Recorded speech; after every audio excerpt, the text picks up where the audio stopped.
Buenas tardes. Hola, Buenas buenas. tardes. Buenas tardes.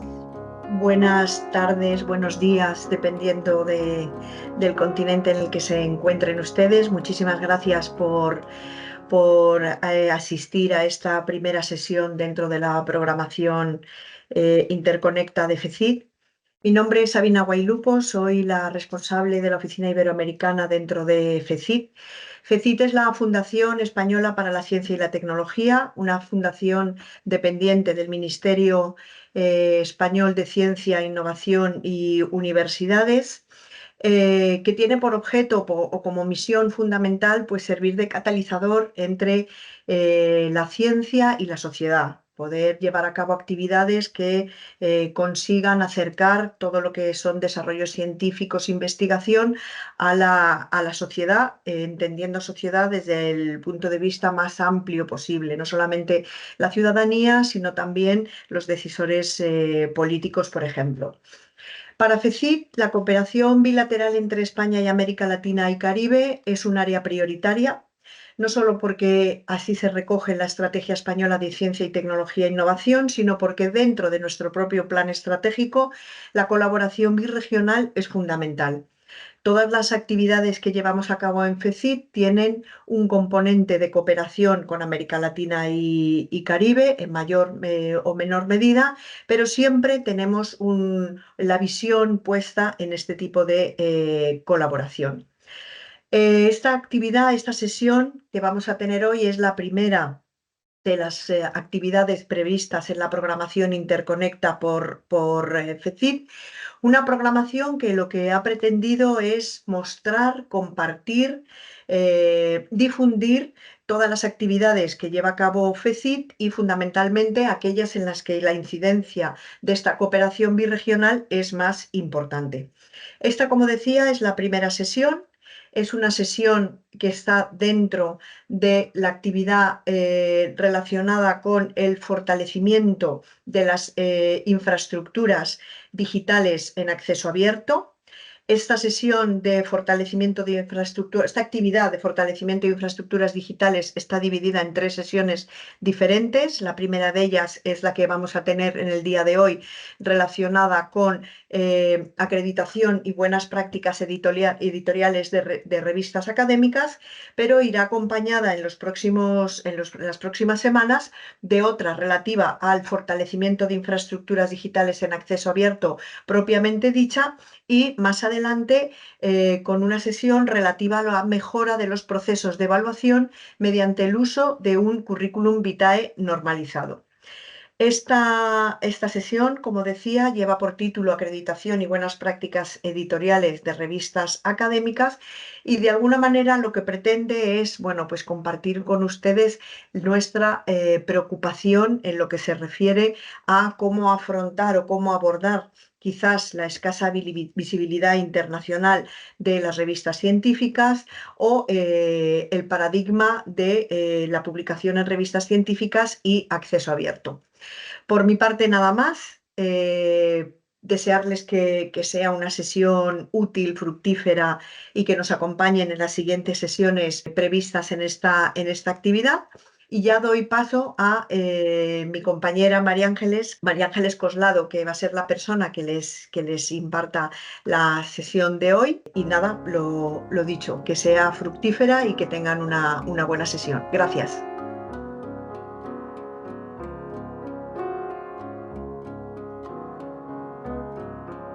Bueno, pues nada, muchas gracias Sabina por la presentación. Buenos días y buenas tardes a todos y a todas. Y bueno, durante estas 2 horas que me vais a estar oyendo, como bien pone en la presentación, el grueso de mi presentación es la acreditación y buenas prácticas editoriales en revistas científicas. En cuanto a la acreditación, me centraré en los servicios que se ofrece FECIT en el marco de la acreditación y evaluación de las publicaciones académicas, de las revistas académicas, revistas científicas. Lo voy a utilizar como sinónimos a lo largo de toda la presentación. No, Sí que me gusta hablar de publicación académica que engloba no solo las revistas científicas o revistas académicas, sino también monografías, colecciones de monografías y otros medios de difusión, pero cuando a mí me gusta hablar de revistas académicas como sinónimo de revistas científicas o científicas como sinónimo del término. Y la parte de buenas prácticas editoriales, pues obviamente a lo que son, cómo tendría que estar configurada una revista para ser una revista 100% de calidad, ¿no? Bueno, antes de pasar por hablar de las prácticas editoriales, porque aunque el título es Acreditación y buenas prácticas, voy a empezar a hablar de lo que tiene que ser unas buenas prácticas editoriales que se tiene que llevar a cabo en la revista científica para pasar a hablar de la acreditación o los servicios que FECID ofrece en este marco, ¿no? De la validación de las revistas y la acreditación. Antes de empezar con las prácticas editoriales, una diapositiva que yo creo que engloba, pues es algo obvio que todos los que estamos aquí conocemos, pues la publicación académica, que es la revista científica, pues un medio de difusión del conocimiento, está claro, ¿no? Se tiene una idea, una investigación, hay un vehículo que la lleva y luego hay varias vías donde ese vehículo puede circular. Puede ser una vía dorada, puede ser una vía verde, puede ser una vía diamante o una vía que no corresponde a ninguna de estas dos. Como sabéis, tanto la vía verde, la dorada y la diamante están dentro del paradigma del acceso abierto. La de suscripción se queda al margen de esta forma de difundir las revistas o las monografías. Verde, como sabéis, es un acceso abierto en los repositorios, se deposita el material. En el repositorio, por lo menos la versión puede ser una versión libre desde el principio o una versión embargada. La vía dorada es previo pago de APCs y para liberar el contenido, y una vía diamante que es acceso público y gratuito tanto para el autor como para el lector. En esta primera parte del curso he querido englobar lo que se considera, nosotros en FECID consideramos como un decálogo de las prácticas que debe tener de cómo tiene que estar configurada una revista científica para cumplir unos estándares que nosotros posteriormente vamos a validar y vamos a analizar en el marco de la acreditación de revistas científicas que se otorgan a las revistas que obtienen y para que obtengan el sello de calidad FECID. Si acudís a las bases de nuestra, bueno, por enmarcar un poco esta convocatoria, es una convocatoria que nosotros sacamos cada 2 años y se compone de una serie de indicadores. Una serie de indicadores, como luego ya veremos más posteriormente, que son cuantitativos y cualitativos. Y un proceso de evaluación concreto, que os lo explicaré en la siguiente parte de la presentación. En la parte más cuantitativa, donde evaluamos las prácticas editoriales, en una batería de 22 indicadores, tanto de obligatorio cumplimiento como de recomendado cumplimiento, lo que se engloban son este 10 decálogo, estos 10 puntos que va a tocar un indicador u otro dependiendo de la parte que queramos evaluar de las revistas. Pero más que nada para enmarcaros de dónde han salido estas 10 prácticas. Luego, posteriormente, cuando hablemos de la convocatoria, ya os contaré un poco la historia de la convocatoria y de cómo ha ido evolucionando hasta llegar a estas 10 dimensiones, ¿no? El primer punto que nos encontramos son los equipos editoriales. Los órganos de las revistas tienen que estar claramente identificados, así como las personas que lo integran. Es una cosa muy obvia. La persona que va a someter un artículo a una revista científica, a un manuscrito, tiene que tener muy claro qué personas están componiendo o están dentro de esos equipos editoriales.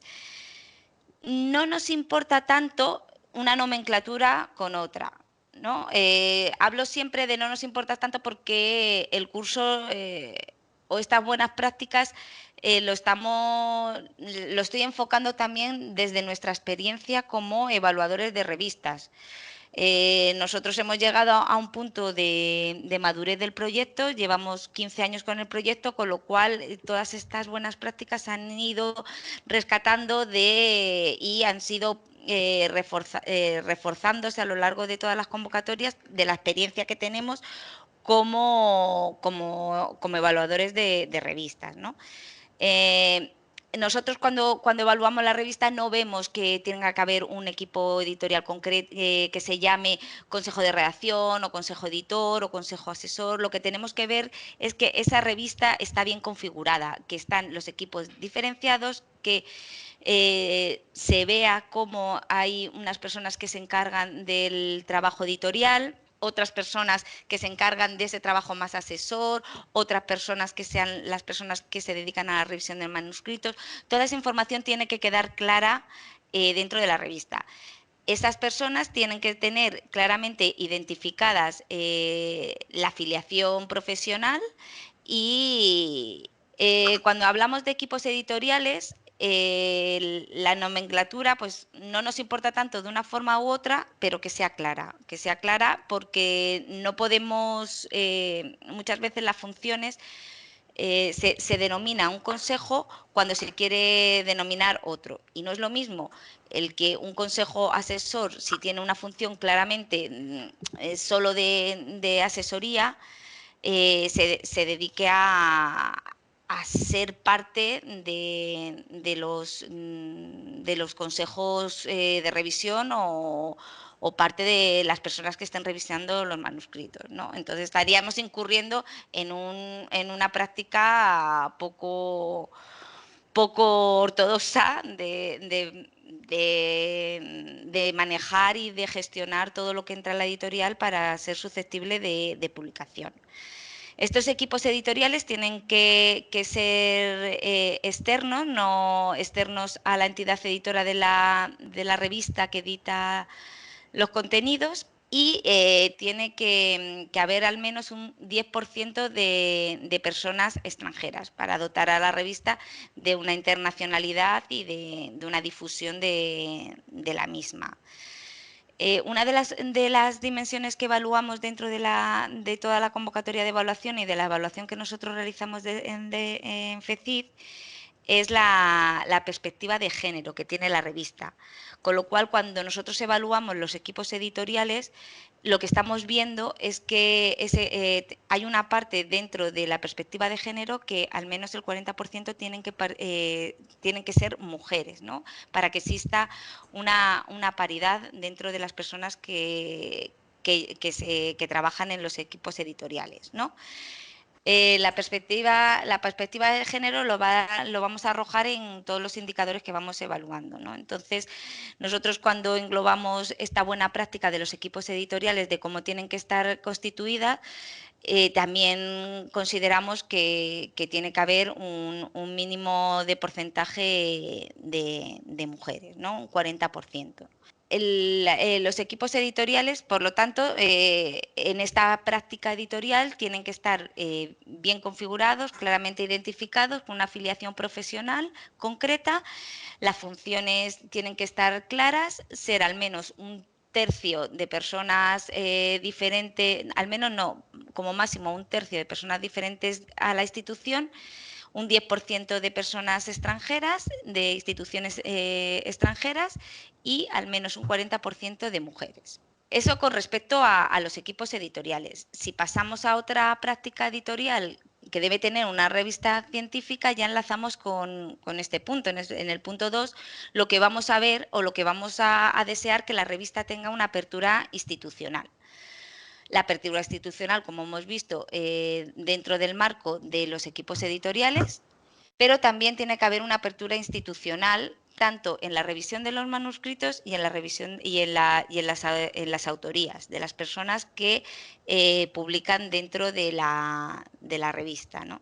Cuando hablamos en los equipos editoriales hemos hablado que un tercio debe pertenecer al menos un tercio tiene que pertenecer a una institución fuera de la entidad editora, pero cuando hablamos de la revisión de los manuscritos, lo que se considera es que más del 50%, lo deseable es que el 100% de las personas que revisen los manuscritos no pertenezcan a la entidad editora de la revista ni a los equipos editoriales, entendidos los equipos editoriales como la dirección de la revista, los editores asociados, editores principales, todas las personas que están en los órganos encargados de decidir qué es lo que se publica en la revista. Otra cosa es que dentro de los consejos asesores o comités científicos haya una parte encargada de revisar los manuscritos. En ese caso no se considera endogámico que una persona que pertenece a esos equipos asesores o equipos científicos forme parte en algún momento de alguna revisión de alguno de los trabajos. Eso es algo, una práctica que no se considera para nada endogámica. Si repasamos un poco cómo va el flujo de trabajo, pues vemos que un trabajo que llega a la redacción de la revista pasa por un proceso de revisión por pares externo y finalmente se toma la decisión y se publica. Hay revistas que hacen como una selección previa del equipo editorial donde en esa primera parte se descartan ciertos manuscritos porque o bien no encaja en la temática, no tiene esa cobertura que se considera, el tema no se ajusta a las líneas editoriales, una serie de cuestiones más formales que hacen que ese trabajo no vaya a ser sometido por revisión por pares. En ningún momento esa primera fase la consideramos revisión por pares, con lo cual hay muchas revistas que nos preguntan que si esa parte que la tienen englobada como una primera fase dentro de la revisión por pares si se considera endogámico. En ningún caso. Nosotros consideramos que la revista es endogámica en la parte de la revisión de manuscritos siempre que esa revisión por pares externa se lleva a cabo por personas del equipo editorial que vayan a formar parte en las decisiones de lo que finalmente se publica dentro de la revista. Al igual que la apertura institucional, en la revisión de los manuscritos también tenemos la perspectiva de género y consideramos que al menos el 40% de las personas que revisan los trabajos tengan que ser también mujeres. Apertura institucional también la tenemos dentro de las autorías. Al igual que hemos hablado en la revisión de los manuscritos, es deseable que el 100% de las autorías sean externas a los equipos editoriales y no pertenecer a la entidad editora de la revista. Nosotros consideramos dentro de la validación del sello de calidad, somos un poco más flexibles en ese punto. Y lo que sí que consideramos, damos un margen del 20% de los trabajos que se publican en el periodo que nosotros evaluamos, que por lo menos que el 20% puedan ser de personas que pertenezcan a los equipos editoriales o incluso a la entidad editora de la revista. ¿Por qué es eso? Porque siempre y sobre todo en revistas que tienen una periodicidad pues, o revistas con una publicación continua, haya algún artículo que consideren pues relevante para el número que han editado o siempre hay algo que ellos quieren sacar y esa imposición de considerar que el 100% de las autorías tengan que ser externas, pues de alguna forma le penaliza pues trabajos que a lo mejor son muy potentes dentro de la propia institución y tiene que dejar fuera cuando pues ese trabajo le daría una visibilidad y un impacto a la revista que son de su propia también institución, ¿no? Entonces ahí sí que se deja un poco ese margen, ¿no? Otro punto de por decirlo de alguna forma, de este decálogo de buenas prácticas, que para nosotros es bastante importante, es la información para el envío. Es importante porque la revista tiene que dejar muy claro y es donde nosotros Como evaluadores nos fijamos en gran parte de los indicadores que evaluamos, esa información que arroja a la hora de dar transparencia tanto a los procesos editoriales como a las líneas que componen la revista, la conducta ética, el cómo tienen que presentar los trabajos y luego pues los compromisos que se tienen con la perspectiva de género, el acceso abierto, la ciencia en abierto, ¿no? Es importante y prioritario que en esa información pública que una revista tiene que presentar a sus lectores, tiene que haber una información muy clara de cómo se tiene que realizar el envío de los manuscritos a la editorial, ¿no? Tienen que indicar claramente que tiene que ser un trabajo original, tienen que publicar cuáles son las normas de estilo y los requisitos de redacción, si tiene que haber una lista de comprobación para la preparación de los envíos, esos famosos checklists donde hay que indicar pues todos los requisitos que tiene que tener, qué directrices tienen que seguir los autores y las autoras, las pautas para preparar los artículos. Importante, los archivos complementarios, cómo tienen que presentarse. En esta información para el envío también se puede incluir otro tipo de información con respecto al depósito de datos, etcétera. Y importante también es la información sobre el proceso de evaluación. Un investigador, una investigadora, cuando manda un trabajo, tiene que saber y tiene que tener muy claro cómo y quién y cómo va a ser evaluado. Si se sigue, se tiene que indicar que se apoyan en un arbitraje científico externo y cómo tiene que ser esto. Nosotros no evaluamos que esa revisión por pares o esa información del proceso de evaluación tenga que ser ciega, doble ciega, abierta, tenga que utilizar un sistema Open Peer Review llevado a los últimos extremos, sino que se hace y que los trabajos se someten a un arbitraje externo. Al igual que os comentaba en el punto número 1 de los equipos editoriales, de la nomenclatura no nos importa tanto o no debería importar tanto, sino que bajo esa nomenclatura se deje bien claro qué funciones tienen cada una de las personas. En la información para el envío ocurre exactamente lo mismo. No es necesario que una revista tenga un apartado que se tenga que llamar información para el envío o envíos, o como la mayoría conocéis en las plataformas OJS, pues es muy claro, porque la nomenclatura también está muy homogeneizada, entonces el acerca de, etcétera, ¿no? Nosotros consideramos que eso no es tan importante, pero que se encuentre bien, que sea clara, que sea distinta, independientemente de cómo se nombre, ¿no? Al igual que, pues eso, que la información del proceso de evaluación no es tanto el proceso de decantarse por un proceso u otro, sino el que haya información de cómo se lleva a cabo. Dentro de la información para el envío, también es importante que quede claramente público en el apartado que se considere oportuno, bien por la línea editorial de la revista o por la propia estructura de la página, el sistema que se utilice.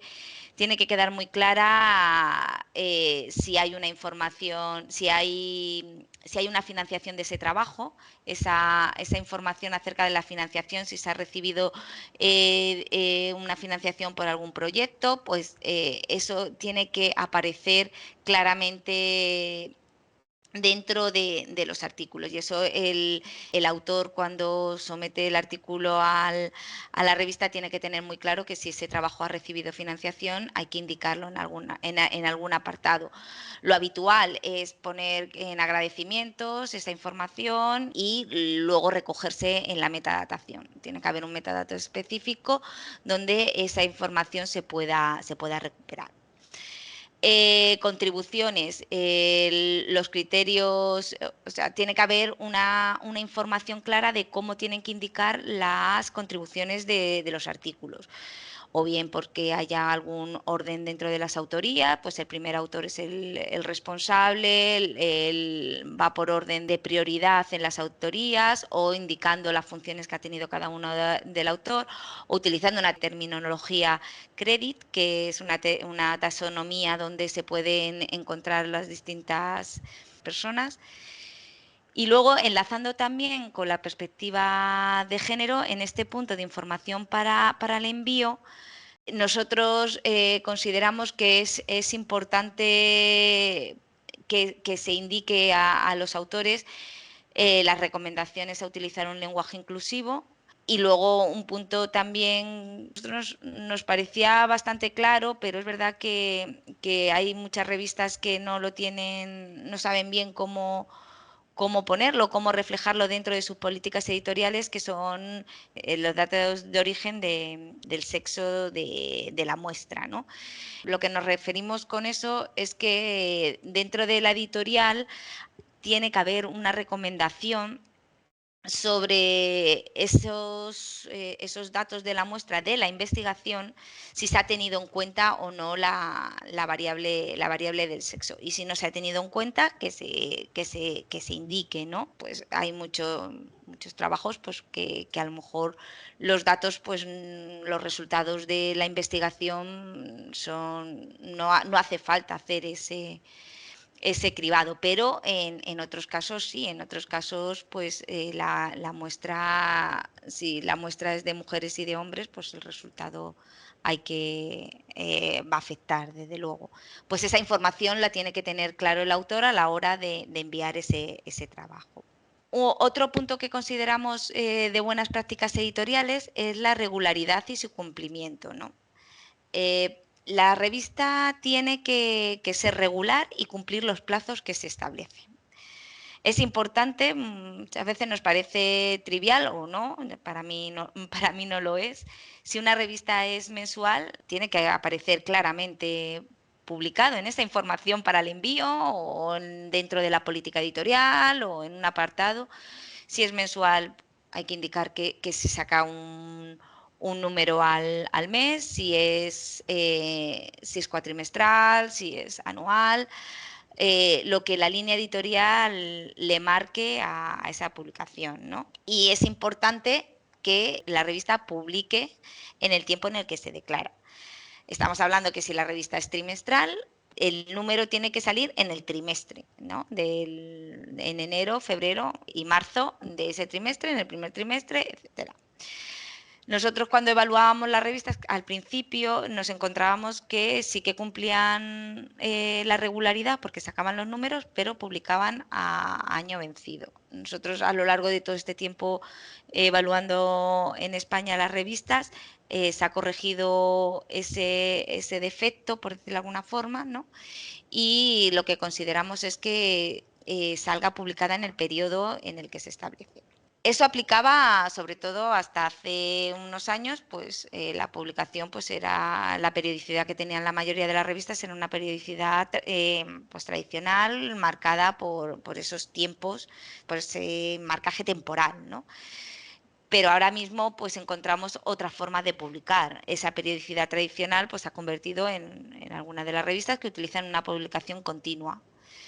Esa publicación continua es todo lo que va llegando a la editorial, se va publicando. La publicación online, eso se ha facilitado a que esa publicación se lleve a cabo así, ¿no? Y luego, pues también hay otra forma de publicar de los próximos números, ¿no? Para dar cabida o dar salida a todo aquello que ya ha sido revisado por pares, en vez de tenerlo metido en un cajón hasta que armamos el número, pues aparecer con los próximos, en este apartado de próximos números o forthcoming, para darle cabida. En cualquiera de los casos, lo que se trata es de dar una visión y es un compromiso cara a los autores y lectores de esa regularidad dentro de la publicación. En la publicación continua es algo más diferente a la hora de medirla. Nosotros la periodicidad tradicional la medimos pidiendo, hemos arrastrado también un poco a las revistas que tienen la edición en papel, de pedirles una documentación de la imprenta en la que salen los números. Se ha trasladado ese informe de la imprenta que pedimos a las revistas para ser evaluadas dentro de la regularidad y su cumplimiento, para comprobar que efectivamente sale el número en el periodo en el que se publica. En la página web, pues consultando las fechas de publicación de los números. En la continua, lo que vemos, lo que valoramos es ver que hay la página es dinámica, publica una cantidad considerable de artículos y que van teniendo una publicación más, pues, continuada, dinámica, que no haya periodos donde no se publica, etcétera. Sí, es verdad que hay periodos donde se publican más, otros periodos donde se publica menos, pero así de forma estimando la forma de, pues a lo largo de un periodo de un año, pues ver que se han ido alimentando la editorial con distintos trabajos y etcétera, ¿no? Otro punto en que consideramos de buenas prácticas editoriales dentro de la regularidad y su cumplimiento es que la revista debe indicar claramente los plazos de respuestas en los procesos editoriales y su cumplimiento.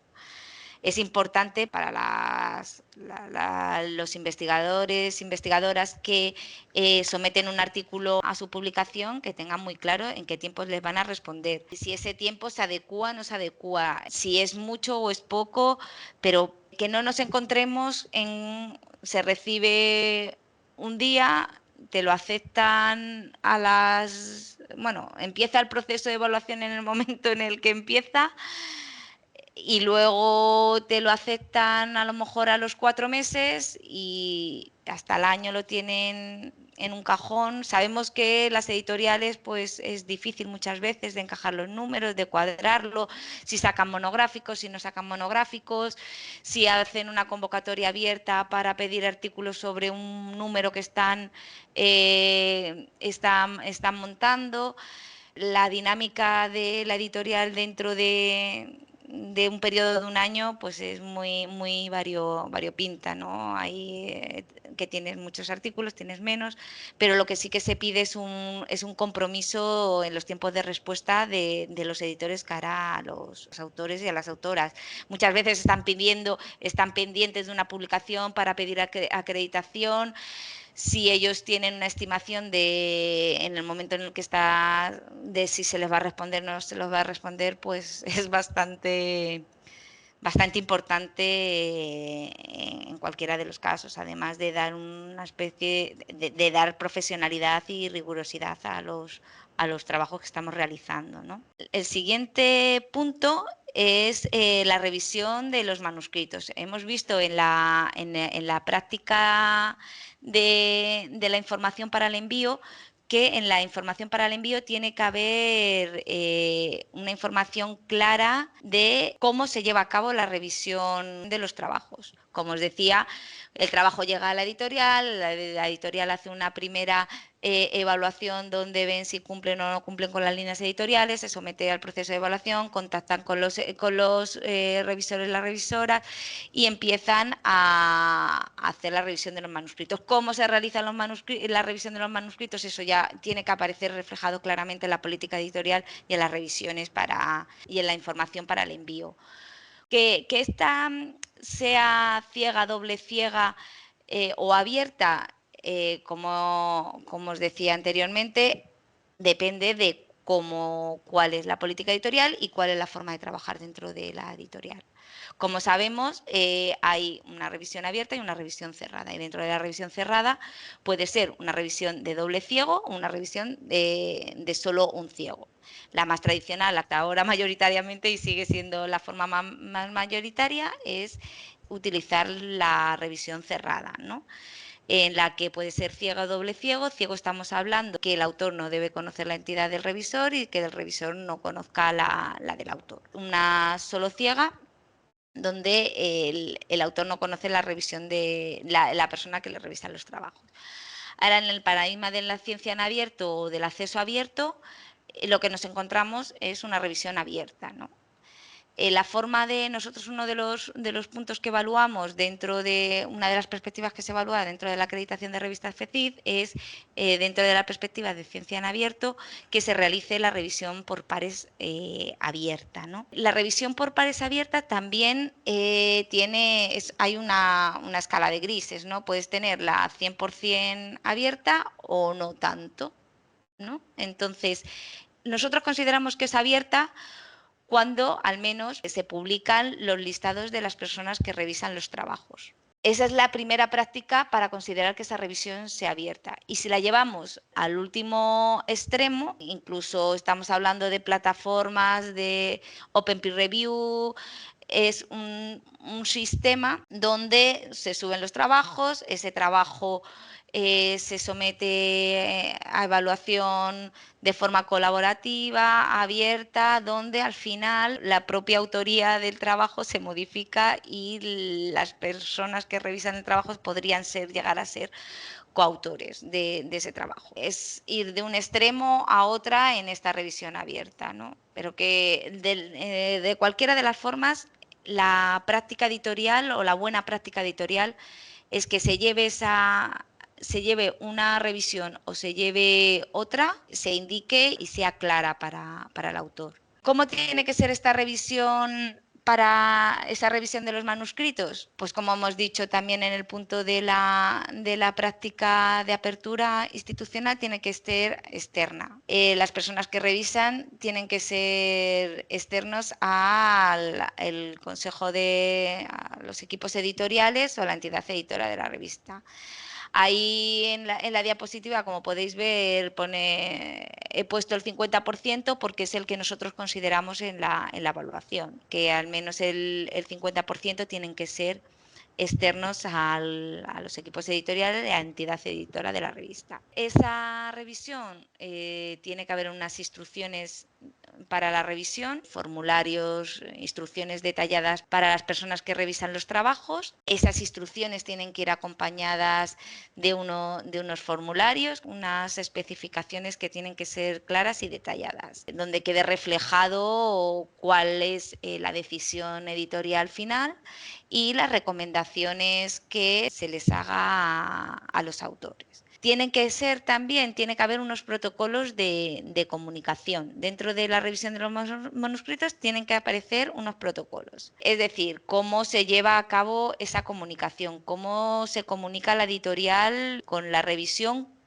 cómo traslada la editorial la decisión o posibles mejoras del trabajo, revisión con cambios menores, revisión con cambios mayores, si se le manda una segunda ronda de revisión, si esa segunda ronda de revisión es a la misma persona, a otra persona. Esos protocolos tienen que estar establecidos y tienen que ser claros dentro de las editoriales.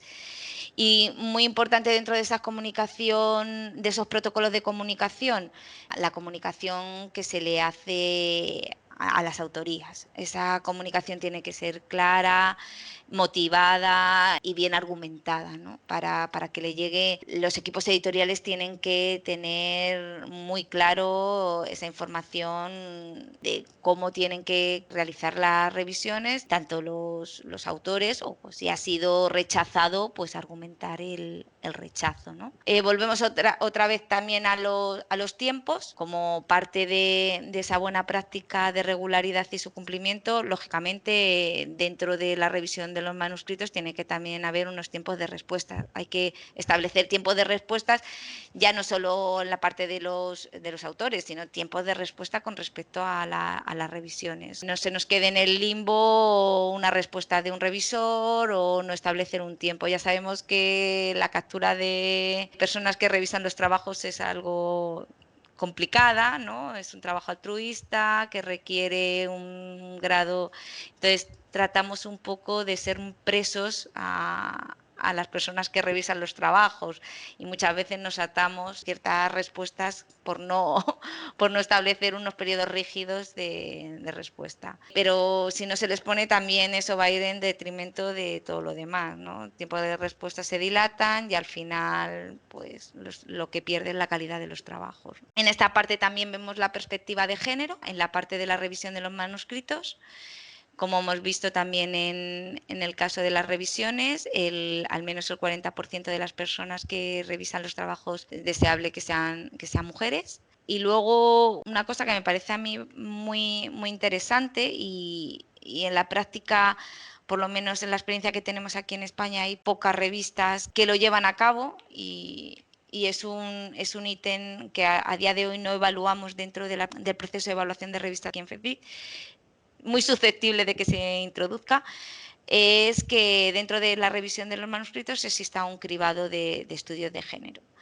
Aquí hago referencia a las directrices SAGER, que me parecen que son unas directrices bastante interesantes con respecto a la perspectiva de género en las prácticas editoriales, donde se establece un diagrama de flujo para los equipos editoriales para que trabajen en un primer cribado de la recepción de los trabajos. Igual que decíamos lo de la muestra de los trabajos, que debería indicar si en la muestra se ha tenido en cuenta la variante sexo. En este caso, proporcionar a los equipos de revisión que arrojen una información sobre si los trabajos, o sea, si hay una conciencia de género dentro de la investigación. Si la hay o no la hay, o es pertinente o no es pertinente. No es que se trate de que todos los trabajos tengan que tener o arrojar una perspectiva de género, sino que si ese estudio lo contempla, habrá que someterlo también a revisión, y si no lo contempla, hay que justificar que no contemple. Es una cosa bastante sencilla que parece a priori bastante complicado o que no se ajusta a muchas líneas editoriales o muchas líneas de trabajo, pero no es más allá de decirle a la persona que vaya a revisar: este trabajo es original, no es original, es pertinente o no es pertinente. O sea, tiene una perspectiva de género, no la tiene, y si no la tiene, ¿por qué no la tiene? Sí, es introducir una serie de elementos en todo el proceso editorial para dar hincapié o fuerza a la perspectiva de género dentro de los trabajos editoriales, ¿no? El sexto punto de este decálogo, por decirlo de alguna forma, de estas 10 prácticas editoriales, sería la interoperabilidad y la conexión de los datos. En esta parte de interoperabilidad englobamos que la revista debería tener unos protocolos de interoperabilidad para que pueda ser recolectado por otros sistemas. La mayoría, nosotros tenemos la experiencia en España que alrededor de, me lo estoy inventando, pero es más de un 50%, o alrededor de un 80% de las revistas, eso yo creo que no me lo he inventado, utilizan el sistema OJS. Los metadatos que se publican en las revistas de OJS viajan por un protocolo de OEA y PMH. Este protocolo le permite ser recolectado por distintos sistemas, como pueden ser recolectores o los propios repositorios institucionales, de poder albergar esa información dentro de los repositorios, ¿no? Eso, por un lado, la interoperabilidad entendida como el protocolo OAI-PMH para viajar los metadados, como la interoperabilidad entendida para la conexión de los datos, ¿no? Estamos hablando de esa interoperabilidad de los datos de investigación, del trabajo que se publica, que estén depositados en otros sistemas, en repositorios de datos, o entendidos también en las propias publicaciones de datos, que hay publicaciones que son meramente de datos. Entonces, cuando hablamos de interoperabilidad, hablamos de esas dos vertientes de la interoperabilidad, ¿no? Nosotros consideramos que estos son los metadatos que debería tener un artículo bien configurados. Los mínimos metadatos que debería tener un artículo, y a su vez que estén bien indicados y bien definidos, siguiendo pues a un esquema de metadatos concretos, ¿no? Puede ser Dublin Core, DataSite, cualquier esquema es válido siempre y cuando esté bien configurado. Estamos hablando del metadato de título, el metadato de autoría, resumen, palabras clave y la traducción al inglés del título, resumen y palabras clave.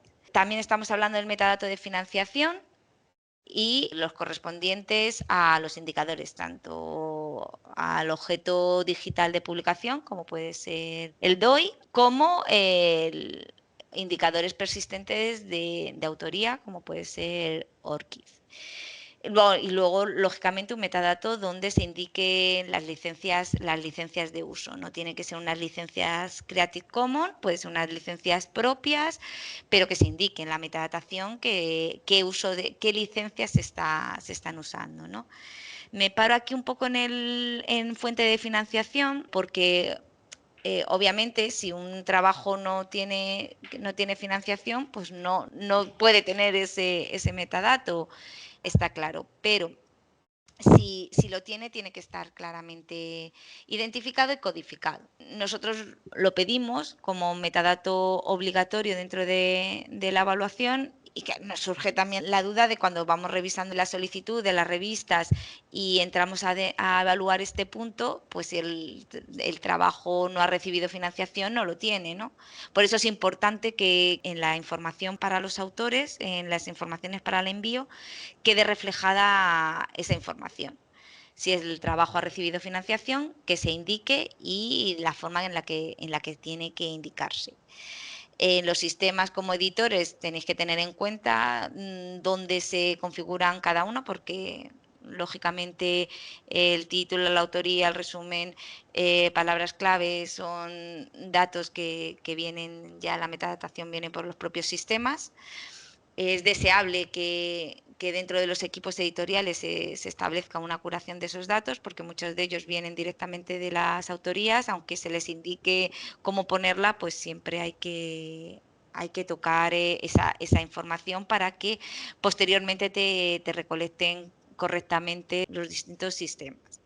El siguiente punto es el de conducta ética. El de conducta ética viene también, está muy íntimamente relacionado con la información pública para los envíos. Muchas de las prácticas, pues como he venido diciendo a lo largo de toda la presentación, no nos importa dónde, pero sí que quede reflejado el cómo y que sea claro, ¿no? Está la práctica de conducta ética. En muchas ocasiones viene dentro de la parte de información específica para los envíos, información para los autores. Hay revistas que tienen un apartado con una conducta ética más extensa, y hay revistas que se acogen a otras directrices o a otros protocolos o códigos internacionales, como pueden ser la Declaración de San Francisco, las directrices de la COPE, una serie de normativas ya internacionales estandarizadas y consolidadas a las que se acoge la revista. Eso es perfectamente válido, pero tiene que aparecer explícito y claro dentro de las líneas editoriales y de la información para las autorías, ¿no? Tiene que ser un código, incluso una conducta ética propia. Siempre que quede pública y clara, es igualmente válido. Dentro de esta conducta ética, lógicamente, es importante la detección de plagios, si se están utilizando sistemas como el autotuning, una serie de software para detectar el plagio de los trabajos, y cómo se actúa a la hora de qué protocolos de actuación tiene, ¿no? En esta conducta ética nosotros englobamos los datos estadísticos sobre el proceso, datos estadísticos sobre el proceso editorial, precisamente por esa claridad, transparencia dentro de los procesos, que no haya conflicto de intereses. En esa conducta ética englobaríamos también las aperturas y las tasas bajas de endogamia, y la parte de perspectiva de género, como hemos ido viendo en muchos de los puntos que ya hemos repasado, cuáles tienen que ser las buenas prácticas editoriales que se tienen con respecto a la igualdad de género. Y luego he querido poner ahí un punto que van incorporando las revistas poco a poco, es muy importante el indicarlo en esta conducta, en la conducta ética, y que bueno, que ahora pues está todavía,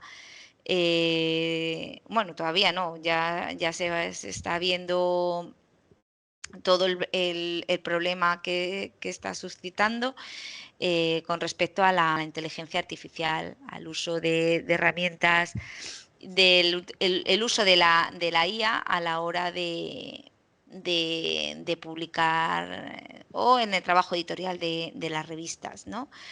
Y de cómo ese uso de la inteligencia artificial debe estar reflejado en los trabajos. No es tanto que no se use, sino el cómo se usa, lógicamente, y hay que tener mucho cuidado. Todos sabemos y hemos hecho la broma, sobre todo al principio de surgir herramientas como el ChatGPT, otras herramientas de poner títulos y te configuran un artículo perfectamente estructurado con sus autorías, sus títulos.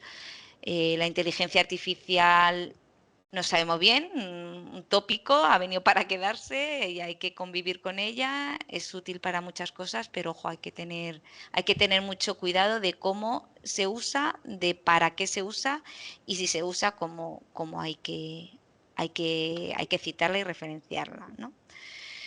Otro punto dentro de las prácticas editoriales es la visibilidad de impacto. Visibilidad de impacto en sentido más amplio. No me quiero centrar en si las revistas tienen que estar indexado en el Q1 del JCR o en el Q1 de Scopus, sino entendido este punto de prácticas editoriales de visibilidad e impacto. Visibilidad e impacto, difusión en redes sociales, cómo se difunde, que se difunda, de qué forma, qué canales se utilizan, si se utilizan métricas alternativas, ¿no? Entendiendo, pues, aquí os he puesto varias de ellas, el rosco de Almetric y la ciruelita del Planex, en la que cada color pues es una fuente diferente, es una fuente donde si el color es más o menos grande, pues tiene más visibilidad en una fuente o en otra, ¿no? Creo que el azul es X, el verde no lo sé exactamente qué color es, pero hay una leyenda donde se indica de métricas alternativas, ¿no? Difusión en base de datos, está claro, ¿no? La tradicional difusión en base de datos, de base de datos internacionales, como pueden ser las clásicas fuentes de indexación o más específicas del área, ¿no? Eso siempre, pues los propios equipos editoriales tienen que estar al tanto de, según la línea editorial y la temática de la revista, en qué bases tienen que incrustar esos contenidos para que llegue a su comunidad, ¿no? Citación, citas entendidas pues en las distintas fuentes donde se pueden consultar la citación, teniendo en cuenta los sesgos que haya en cada una de las fuentes o las bases de datos, bueno,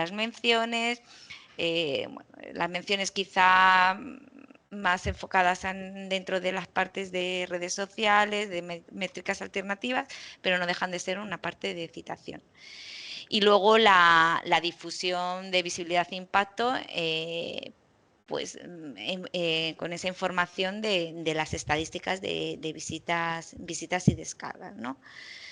Toda esta información, como hemos estado viendo a lo largo de estas prácticas, tiene que estar clara, pública, para todo el público que se dirija a la revista.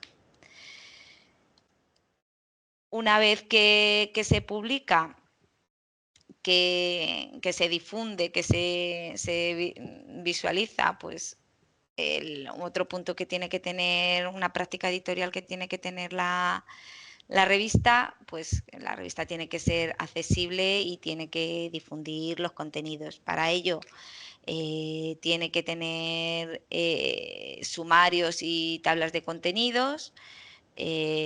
Para difundir los contenidos, por supuesto, es utilizar motores de búsqueda dentro de la página donde se pueda buscar y posicionar dentro de los buscadores,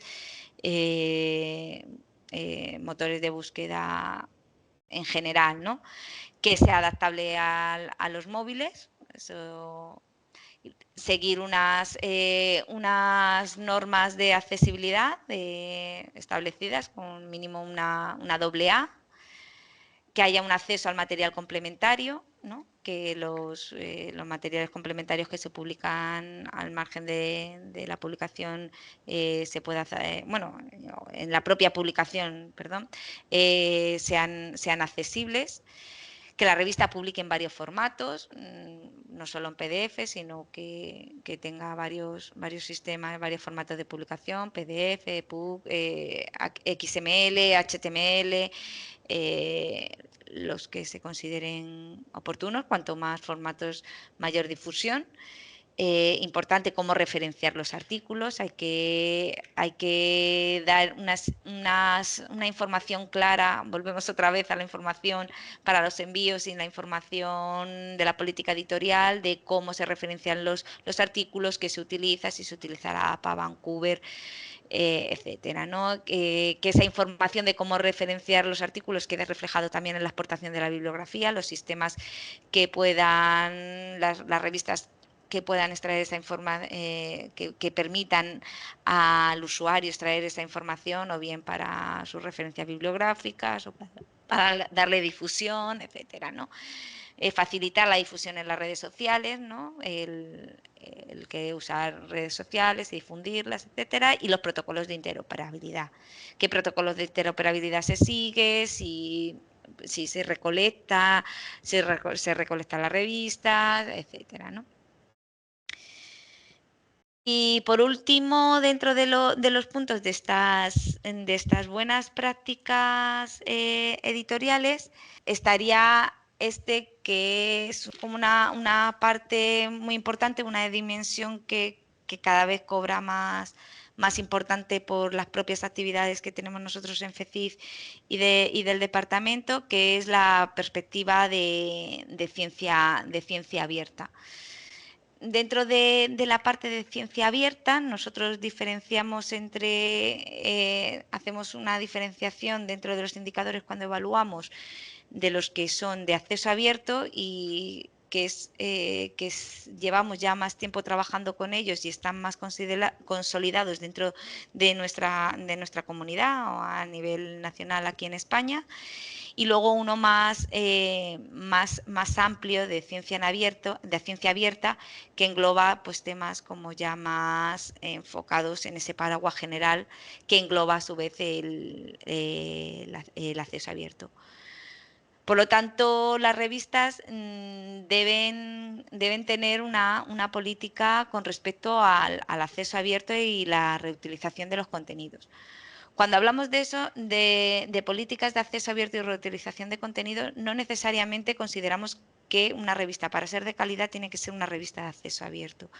Eso nos gusta también muchas veces recalcarlo, porque cuando introducimos este indicador dentro del proceso de evaluación y cuando lo explicamos en las formaciones, pues hay siempre una confusión de que la revista tiene que ser en acceso abierto. Nosotros evaluamos cualquier tipo de publicación, no solo en acceso abierto, sino también revistas de suscripción, pero aunque una revista sea de suscripción, sí que tiene que respetar las políticas de acceso abierto y reutilización de contenidos. Para nosotros eso es bastante importante, ¿no? Dentro de las políticas de acceso abierto y reutilización de contenidos, ¿qué es lo que pedimos? Que se especifiquen bajo qué licencias se publican los contenidos. No que sea una licencia concreta, sino que se especifiquen esas licencias, que se deje claro los derechos patrimoniales del artículo, permitir que el depósito de la versión final para ser aceptada para su publicación. A lo mejor ya no tanto el documento final, la versión del artículo final, sino los metadatos, ¿no? Los metadatos es importante que se tengan que se depositen, ¿no? Que la política editorial esté publicada en una plataforma como es Serpa Romeo. Para los que no la conozcáis, es una web donde si buscas la revista se puede consultar qué política editorial se lleva a cabo. Si existen costes de procesamiento de artículos, se tiene que indicar dentro de la política editorial, es decir, si una revista cobra, es una revista de acceso abierto con costes por publicar, tiene que indicarlo, el coste. Y estar inscrita en el directorio de DOAG. Estos 6 ítems se corresponden, como he dicho antes, con el indicador que nosotros valoramos para las políticas de acceso abierto y reutilización de contenido. Claro, alguna revista me dirá, vale, me estás diciendo que tiene que respetar la política de acceso abierto, pero a la vez me estás diciendo que tiene que estar escrita en el directorio de DOAG, ¿no? De revistas de acceso abierto. Nosotros jugamos un poco con estos puntos, ¿no? No consideramos que tengan que estar inscritas en el directorio de OpenAD en DOAG si cumple el resto de los indicadores, ¿no? O sea, si a mí una revista me justifica, no es que yo soy revista de suscripción, pero estoy especificando en qué licencias publico o dónde tengo los derechos patrimoniales o tengo publicada mi política editorial, pues lógicamente sí que está respetando esa política de acceso abierto. Ahora, si además soy revista de acceso abierto, pues debes estar inscrito también en el directorio DOAG, ¿no? Y luego otros indicadores que marcan el acceso abierto, que nosotros lo hemos introducido ese indicador, como contaré ahora más adelante, en unos indicadores que son más de recomendado cumplimiento, que van introduciendo y se van abriendo camino y pueden ser susceptibles de que sean de obligado cumplimiento para obtener el sello de calidad, que engloban ya para términos más amplios de la ciencia en abierto, ¿no? Ya no solo es que especifiques en qué licencia, sino que esos contenidos tienen que estar bajo de licencias de CC BY o equivalentes, que se inste o se anime a las autorías al depósito de los datos de investigación, que haya una conexión entre el artículo y los datos de investigación, que se permita difundir el preprint a los autores, permitir la revisión por pares en abierto